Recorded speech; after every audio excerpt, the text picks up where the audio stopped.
point is that with this, with the Solomon's Molten Sea, the units of measurement, which you have to be very mindful of, because it's very important, because space-time, you know this thing here, right?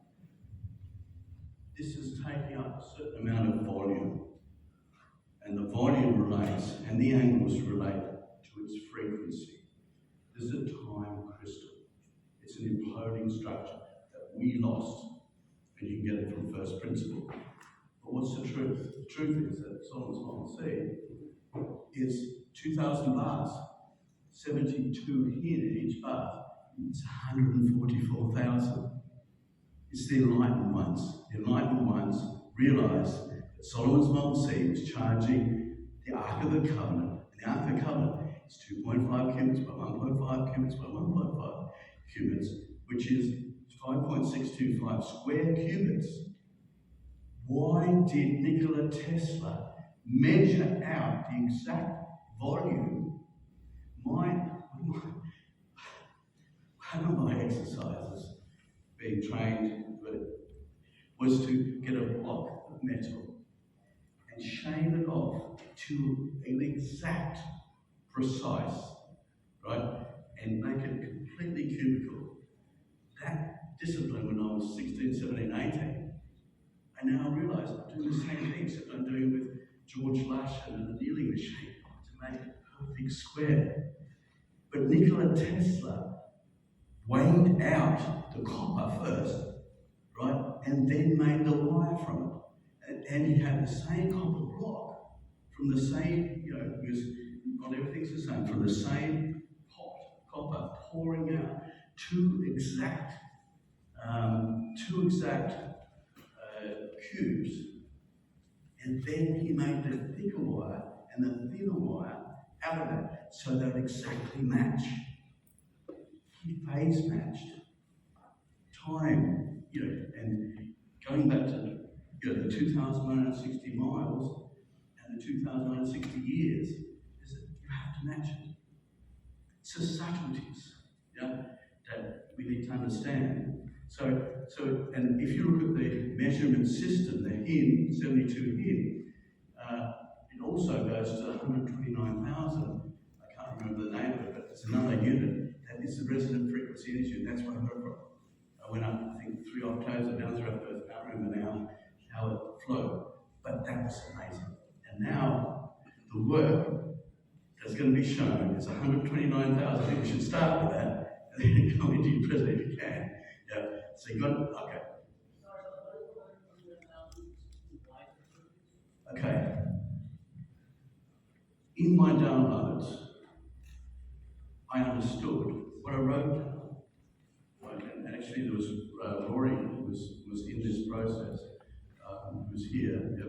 So 129,000 is the resonant frequency energy unit of the universe. It's the base frequency of all things.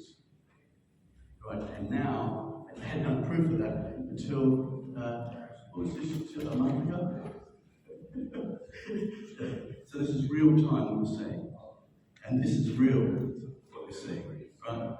So what I'm saying is there's a relationship between why was it so important that before they made the Tibetan bells, my teacher, made me go through that process meticulously, because then once I got the exact volume, right, using a square, then we melted it down and made a Tibetan bell. Ka-ching. Boom. Right? Time, volume, frequency. The thunderstorm generator is the most sophisticated machine ever seen on the earth. Why? It incorporates the 432 of the radius of the sun twice, which is 864, and the volume in that is your 51.84 square inches, which is the angular Cheops pyramid, the distance the moon travels in 24 hours. 51,840.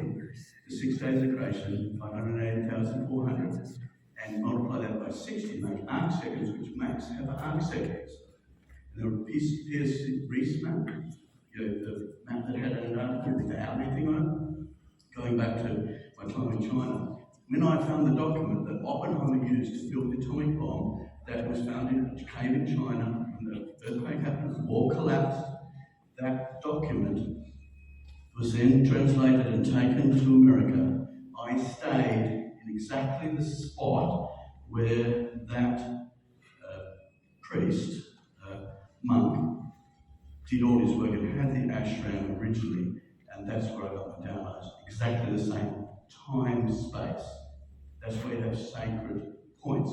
Because if there is no time, space, then it goes both ways. You can go to where, I went to Tesla's bench, where his best friend sat on holidays for 6 weeks talking, who was Mark Twain.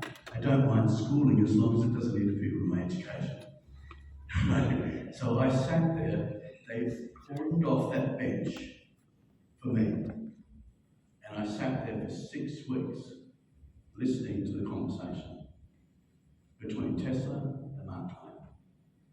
Time, space. That's why you have sacred spots. That's unfortunately what we've lost. I maintain that we've lost 80% of our culture, of our communication system, because we lost the imaging, right, of the people used to take. You take the Japanese thing and the Tibetan monks, they spend so much time just making the iconography, and we say, oh no, we just want to quickly write out our language, we don't want to be doing this, but you lose